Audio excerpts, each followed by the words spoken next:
Hello everyone, आज का हमारा लीड कोड का क्वेश्चन नंबर है 3442। Maximum difference between even and odd frequency first. ये आपका एक इजी क्वेश्चन है। आपको बेसिकली क्या फाइंड करना है, इवन और ओड फ्रीक्वेंसी के बीच में मैक्सिमम डिफरेंस कितना आपको देखने के लिए मिलने वाला है। ठीक है, you are given a string S consisting of lower case English letters. आपको क्या दिया हुआ है, आपको एक स्ट्रिंग एस दी हुई है जिसके अंदर क्या आपके हाथ में लोअर केस इंग्लिश लेटर्स हैं, आप नीचे देख सकते हो। उसके बाद वो क्या कहता है, your task is to find the maximum difference.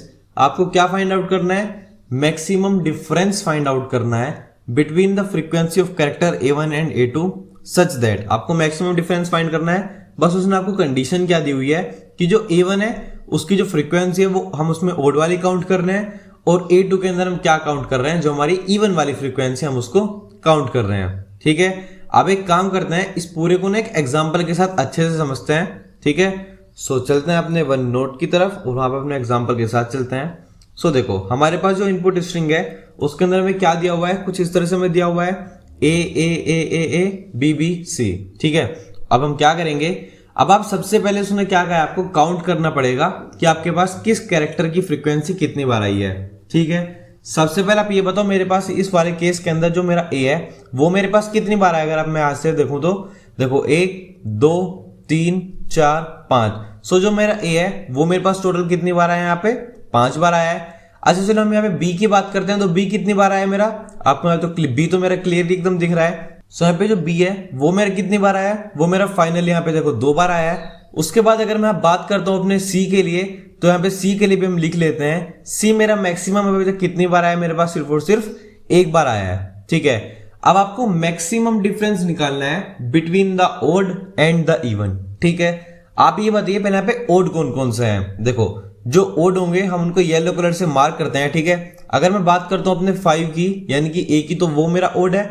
उसके बाद अगर मैं बात करता हूं सी की, तो वो भी क्या है, मेरा ओड है। और इस केस में इवन क्या है मेरे पास, सिर्फ और सिर्फ अगर मैं इवन वाले केस की बात करता हूं तो इवन में तो मेरे पास सिर्फ और सिर्फ क्या है, बी है। ठीक है, अब आप ये बताइए ओड के अंदर मेरे पास मैक्सिमम कौन है, ओड के अंदर हमारे पास मैक्सिमम कौन है, ए की वैल्यू कितनी है मेरे पास 5 है। इवन के अंदर मेरे पास मैक्सिमम कौन है 2, इसकी वैल्यू बी है। ठीक है, जब मैं इन दोनों को माइनस करूंगा तो मुझे मेरा फाइनल आंसर क्या मिल जाएगा, 3 मिल जाएगा। और यही इस क्वेश्चन का आंसर है। आपको क्वेश्चन समझ में आया कि क्वेश्चन में हमें करना क्या है, आप चेक कर सकते हो। उसके बाद एक काम करते हैं, जो सेकंड वाला है उसको भी हम एक बार कॉपी कर लेते हैं उसके एग्जांपल को, और चलते हैं अपने वन नोट की तरफ एक बार और। तो ये हमारे पास दूसरा एग्जांपल है। इसके अंदर अगर मैं अपने फर्स्ट कैरेक्टर ए की बात करूं तो देखो वो कितनी बार आया है, 1 2 3। सो जो मेरा ए है मेरे पास वो कितनी बार आया, सीधा सीधा यहाँ पे 3 बार आया है। उसके बाद अगर मैं बी की बात करूं तो देखो 1 2 3, बी भी मेरे पास कितनी बार आया यहाँ पे, सीधे सीधा जो बी है वो भी मेरे यहाँ पे 3 टाइम्स आया है। उसके बाद अगर मैं बात करता हूँ इस वाली कंडीशन के अंदर सी के लिए, तो आप सी काउंट करो 1 और 2। सो जो सी है वो मेरा यहाँ पे कितनी बार आया है, वो मेरा सिर्फ और सिर्फ यहाँ पे 2 बार आया है। पहले हम क्या करेंगे, इसके अंदर से ओड वाले केस को सिलेक्ट करेंगे। ओड केस कौन कौन सा मेरे पास, A is 3 and then B is 3। Even वाले केस की बात करता हूं तो इवन वाला केस मेरे पास सिर्फ और सिर्फ एक है, जो कि क्या है मेरा सी 2 के इक्वल है। मैक्सिमम अगर मैं बात करता हूं तो मैक्सिमम ओड की वैल्यू कितनी आई है मेरे पास यहाँ पे 3। मैक्सिमम इवन की अगर मैं बात करता हूं तो उसकी वैल्यू मेरे पास यहाँ पे कितनी आई है, देख सकते हो आप यहाँ पे खुद 2 आई है। और जब आप इन दोनों को माइनस करोगे you will get 1 as your output. ठीक है, आई होप कि आपको क्वेश्चन समझ में आया होगा, क्या क्वेश्चन कहना चाहता है वो समझ में आया होगा। अब हम बात करते हैं इसको हम सोल्व कैसे कर सकते हैं। ठीक है, अब आप एक बात सोचो, हमें क्या करना है, हमें सिर्फ ये काउंट करना है कि कौन सा कैरेक्टर मेरे पास कितनी बार आया है। पहला काम ये तो उसने बोला है। अगर आपको ये पता चल जाए कौन सा कैरेक्टर कितनी बार आपके पास आया है, उसके बाद तो आपको नॉर्मल सा प्लस माइनस ही तो करना है। सबसे पहले आपको क्या पता होना चाहिए कि आपके पास कौन सा कैरेक्टर कितनी बार आया है। ठीक है, अब आपको अगर ये पता करना है कि आपके पास कौन सा कैरेक्टर कितनी बार आया, उसके लिए आप क्या कर सकते हो, आप एक तो ये काम कर सकते हो, आप जाओगे, आप सबसे पहले क्या करोगे, अपनी लूप के अंदर जाओगे, अपनी स्ट्रिंग के अंदर जाओगे, एक लूप चला के और अपने चेक करोगे कि मेरे पास जो ए कैरेक्टर कितनी बार आया है, मेरे पास यहाँ पे मेरा बी कैरेक्टर कितनी बार आया है, मेरे पास मेरा सी कैरेक्टर कितनी बार आया है, देन डी कैरेक्टर कितनी बार आया है, उसके बाद ई कैरेक्टर मेरे पास कितनी बार आया है। आप ये वाली एक लूप चला सकते हो और आपको पता चल जाएगा आपके पास कौन सा कैरेक्टर कितनी बार आया है। बट आप ये सोचो अगर आप ये वाला काम करोगे तो कितना टाइम लगेगा आपको वो लूप लिखने के लिए? आपको तो बहुत ज्यादा टाइम लग जाएगा इस लूप को लिखने के लिए, नॉर्मल सी बात है। सो क्या कोई डीएसए के अंदर ऐसा है जो कि इस काम को एफर्टलेसली कर सकता है? अगर आप ध्यान से सोचोगे तो हम बार बार एक चीज का यूज करके फ्रीक्वेंसी निकालते थे और हम आज भी उसी का यूज करके इनकी फ्रीक्वेंसी निकाल सकते हैं, जिसको हम क्या बोलते हैं, अगर आप अब तक सोच चुके होंगे, उसको हम बोलते हैं unordered map. Basically unordered ordered से फर्क नहीं पड़ता, बट मेन चीज हम अभी के लिए अनऑर्डर्ड मैप लेंगे क्योंकि इसके अंदर ऑर्डर की मुझे कोई खास जरूरत है नहीं। सो हम क्या कर सकते हैं, हम एक अनऑर्डर्ड मैप लेते हैं और उसके अंदर हम ना दो चीजें पास करते हैं। पहला कैरेक्टर पास करता हूं, दूसरा इंटीजर वैल्यू पास कर लेंगे। ठीक है, अब ये कैरेक्टर इंट के पेयर में क्या करेगा, ये सबसे पहले ए के पास जाएगा, ठीक है, और ये ए की फ्रीक्वेंसी काउंट करेगा, ए मेरा कितनी बार आया, तो इसको क्या पता चलेगा, 1 2 3, जो ए वो मेरा 3 बार आया, स्टोर करा लिया।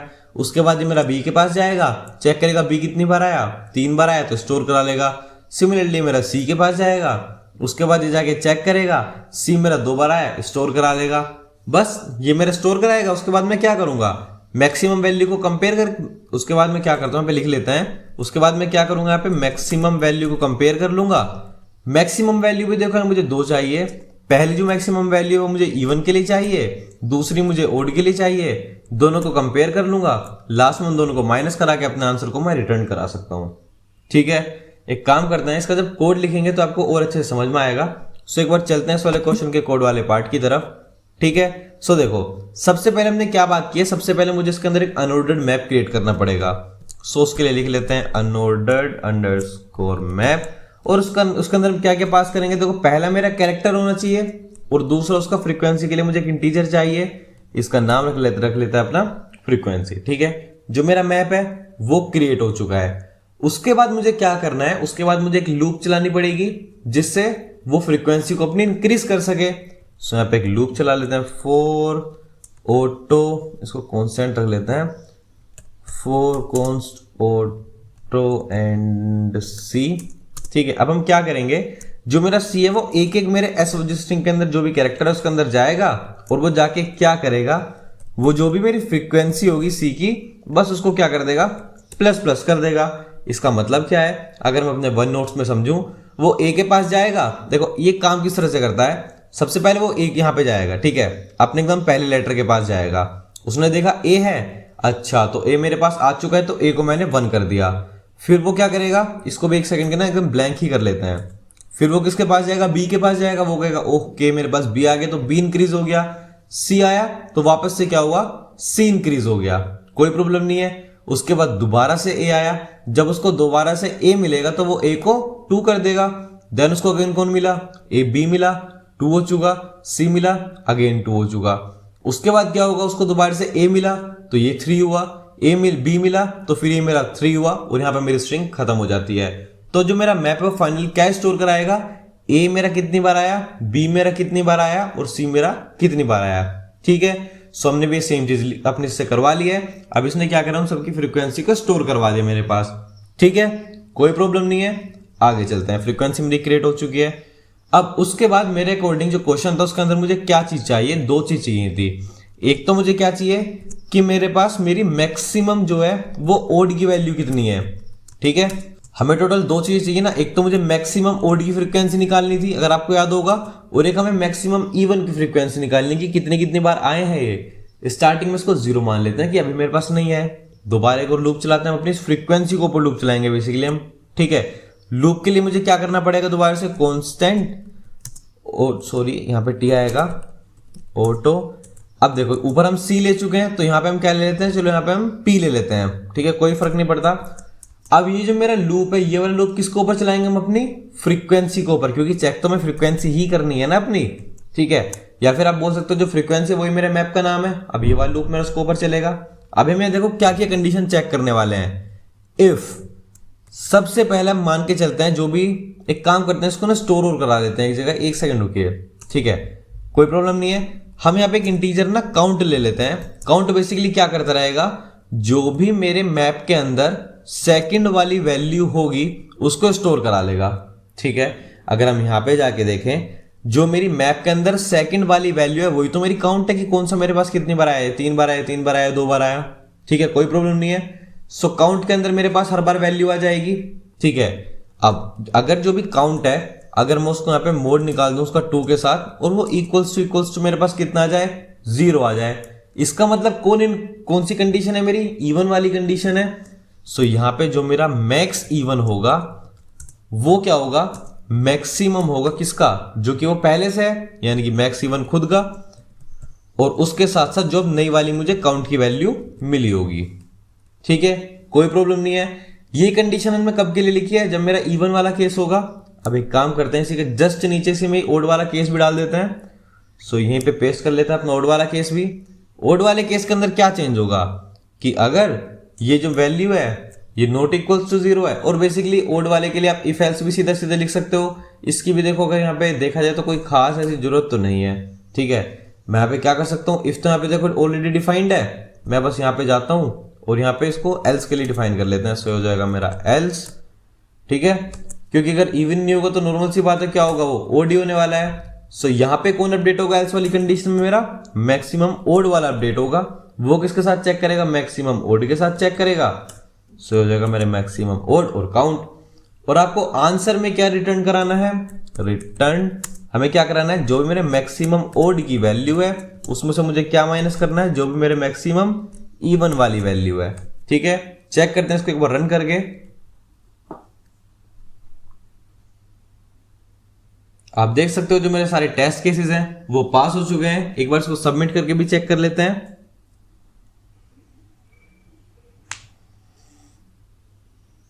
सो इसके अंदर मेरे पास बेसिकली एक रॉन्ग आंसर आया है, जो कि क्या है, MMSMYM, ठीक है। जो मेरे यहाँ पे स्ट्रिंग दी हुई है वो स्ट्रिंग क्या दी हुई है, हम सबसे पहले अपनी स्ट्रिंग को लिखते हैं, ठीक है। उसके बाद एक काम करते हैं, यहाँ पे इसका नोटेड मैप को एक बार दोबारा क्रिएट कर लेते हैं। अब आप ये बताइए कि आपके पास जो M है वो कितनी बार आया है, 4 बार आया है। उसके बाद अगर मैं बात करता हूँ S की, S कितनी बार आया है मेरे पास, यहाँ पे 2 बार आया है। और अगर बात करते हैं Y की, तो यहाँ पे मेरे पास Y कितनी बार आया है, Y मेरे पास 1 बार आया है, ठीक है। कोई प्रॉब्लम नहीं है। अब आपको ना मैक्सिमम आंसर चाहिए, ठीक है। अब आप ये बताइए इसका आंसर क्या हो सकता है। कंडीशन क्या है, आपको मैक्सिमम वैल्यू चाहिए, किस में से किसको माइनस करेंगे हम, ओड में से इवन को माइनस करेंगे। अब आप ये बताइए मैक्सिमम ओड की वैल्यू आपके पास कितनी आई है, 1 है। मैक्सिमम इवन की कितनी वैल्यू आई थी हमारे पास, 4 आई थी। जब आप 1 में से 4 को माइनस करोगे तो आपको क्या मिलने वाला है, यहाँ पे सीधा सीधा -3 ही मिलने वाला है। बट अगर हम ये वाला केस चेक करते, अगर हम 1 में से 2 की वैल्यू को माइनस करते तो हमें आंसर में क्या मिल सकता था, -1 मिल सकता था। जबकि जो -1 है वो बेटर आंसर है किससे, -3 से। सो हमें अपने कोड को इस तरह से मॉड्यूलराइज करना पड़ेगा कि वो इस वाले टेस्ट केस को भी एक्सेप्ट कर सके, मतलब कि वो इस वाली कंडीशन को भी इजीली एक्सेप्ट कर सके, ठीक है। इसके अंदर आई होप कि आपको कोई प्रॉब्लम नहीं होनी चाहिए। सो हम अपने इस वाले फेल्ड टेस्ट केस के बाद एक चीज तो समझे हैं, किस तरह से तो ये वाला क्वेश्चन देखो सोल्व अब नहीं हो सकता है, ठीक है, यानी कि हमें कुछ और यूज करना पड़ेगा। सो अब एक काम करते हैं, इस वाले पूरे कोड को एक बार रीसेट कर लेते हैं, अपना दोबारा से काम करेंगे इसके ऊपर, ठीक है। सबसे पहले देखो हम क्या कर सकते हैं, दूसरे अप्रोच के ऊपर चलते हैं। जब ये वाली अप्रोच काम नहीं कर रही, क्यों काम नहीं कर रही वो हम ऑलरेडी देख चुके हैं। सो हमारे यहाँ पे क्या काम होना चाहिए, हम यहाँ पे एक वेक्टर क्रिएट कर लेते हैं। वेक्टर के अंदर मेरे पास क्या रहेंगे, सारी इंटीजर वैल्यूज रहेंगी। अब देखो उसका नाम रख लेते हैं क्या अभी के लिए, चलो MP उसका नाम रख लेते हैं, ठीक है। उसका जो टोटल साइज है वो कितना रहने वाला है, मेरे पास बेसिकली 26 का उसका साइज रहेगा, क्योंकि उतने मेरे पास कैरेक्टर्स अवेलेबल हैं। अब मेरे पास दोबारा 2 चीजें, एक तो मेरे पास क्या है कि मेरी जो मैक्सिमम वैल्यू है वो वाली कितनी रह सकती है मेरे पास, यहाँ पे जो मैक्सिमम है वो स्टार्टिंग में कितना है मेरे पास, 0 है, ठीक है। और अगर मैं बात करता हूँ जो मेरे पास मिनिमम हो सकता है वो कितना हो सकता है, अब यहाँ पे जो मिनिमम है वो इस पूरी स्ट्रिंग का साइज तक उसको डिक्लेयर कर लेते हैं कि जो भी मिनिमम है वो मेरा इतना रहने वाला है, ठीक है। अब इसको बाद में अपडेट करेंगे जैसे मुझे मेरी करेक्ट वैल्यू मिल जाएगी। सो उसके बाद क्या करना है, पे वापस से लूप चला लेते हैं 4, जो मेरा लूप है वो क्या हो जाएगा, कैरेक्टर C इन माई स्ट्रिंग S, ठीक है। अभी जो लूप है ये लूप कैसे काम करेगा, मेरा जब तक लूप काम करेगा, सो जो मेरा वेक्टर है मैं अपने वेक्टर के अंदर जाऊंगा और वहां पे क्या करूंगा, जो मेरा कैरेक्टर है उसके अंदर से A को माइनस करूंगा और उसकी फ्रीक्वेंसी को इंक्रीज कर दूंगा। बेसिकली हमारा सेम टू सेम काम है, हमने दोबारा से क्या करा, जो भी हमारी फ्रीक्वेंसी है उसको रिस्टोर करा लिया, ठीक है। उसके बाद हम एक नॉर्मल सा लूप चला लेते हैं, for int i equals to 0, i is less than 26, i plus plus, ठीक है। अब हम क्या कर रहे हैं, अपने एक कैरेक्टर को ऊपर जा रहे हैं। अब यहाँ पे कंडीशन डाल देते हैं, इफ जो भी मेरा मैप, जो भी हमने यहाँ पे वेक्टर क्रिएट किया है, ठीक है, उसके अंदर अगर मैं अपनी आई वाली वैल्यू के ऊपर जाऊंगा, ठीक है, अगर उसका जो मोड आएगा, ठीक है, वो मेरे पास नॉट इक्वल्स टू 0 आ जाए, तो कौन सी कंडीशन है मेरी? ओड वाली कंडीशन है, तो उसको आप अपडेट कर लेंगे। सो जो मेरा पे जो मैक्सिमम है वो कितना हो जाना चाहिए? मैक्सिमम होगा मेरा मैक्सिमम ऑफ किस किस का? एक तो अपना खुद का, और दूसरा क्या होगा, जो मुझे अभी अभी नई नई वैल्यू मिली है, इन दोनों में से जो भी मैक्सिमम होगा वो मेरे यहां पे क्या आ जाएगी? मैक्सिमम वाली मेरी वैल्यू आ जाएगी, ठीक है। उसके बाद दूसरी कंडीशन कौन सी होगी? मेरी इवन वाली कंडीशन होगी। सो उसको मैं डिक्लेयर कर लेते हैं। इफ अगर मैं अपने आई के ऊपर जाता हूं और मैं वहां जगह उसको क्या करता हूं? मोड करता हूं उसका 2 के साथ, और देन वो मुझे इक्वल्स टू क्या मिल जाता है? 0 मिल जाता है। और उसी के साथ उसमें ये भी कंडीशन डाल देते हैं एंड, और जो मेरा मैप है उसके अंदर जो भी आई की वैल्यू होगी वो एटलीस्ट मेरी ग्रेटर देन 0 तो होनी ही चाहिए, वरना ये वाली कंडीशन को मैं काम ही नहीं कराना चाहता। सो जो मेरा इस वाले केस में जो मिनिमम है वो कितना होना चाहिए? मिनिमम क्या होगा मेरा? मिनिमम ऑफ किस किस का?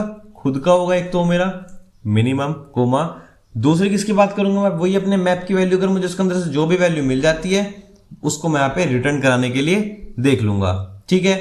और फाइनल एट द एंड हम यहाँ पे क्या रिटर्न करा लेते हैं? जो भी मेरा मैक्सिमम है उसमें से माइनस कर दो जो भी मेरा मिनिमम आया, ठीक है। इसको चेक करते हैं हम एक बार।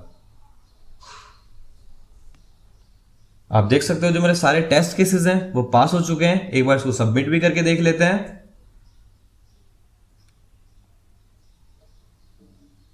सो आप देख सकते हो जो मेरा क्वेश्चन है वो सब क्लियर हो चुके हैं, टेस्ट केसेस मेरे सारे पास हो चुके हैं, और जो आंसर है वो भी मेरा सबमिट हो चुका है।